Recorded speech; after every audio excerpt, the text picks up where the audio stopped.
Yeah, there was a time when we saw that our company was becoming more valuable and more valuable. And I know that there's a better chance for anybody that has any wealth at all to mess their family up than to help them. I mean, if you did look at the statistics, you would know that it's very easy to mess a family up with wealth, and wealth could do that. So Barb and I called someone that had written books about Christian wealth and things of this nature. And we called him in because we needed help. We didn't know what to do with Hobby Lobby, the value, the stock, et cetera, et cetera. So we called someone in, and their answer was basically the same as the world would tell me. And that is to pass this down to my sons and daughter, and they would pass it down to their kids. And basically, if you really looked at it close, you would be making millionaires out of your great-grandkids.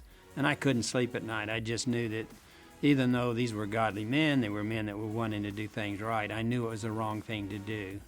And so we just prayed. In fact, it was when I was praying in the backyard, it was one of those moments that it's sort of like when God touched us on giving $30,000. I know I'm where I'm supposed to be. And this was where I knew that what I'm supposed to do with what God had given me.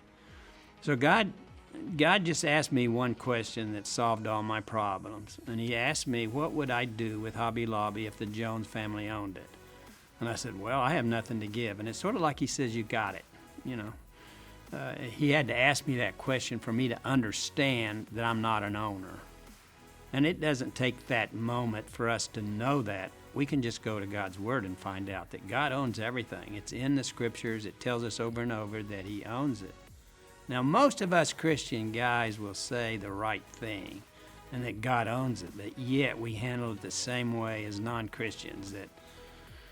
And each family has to decide what's right for them and what God would have them to do. It may be something different than what we did, but at that time we decided that we are stewards and not owners.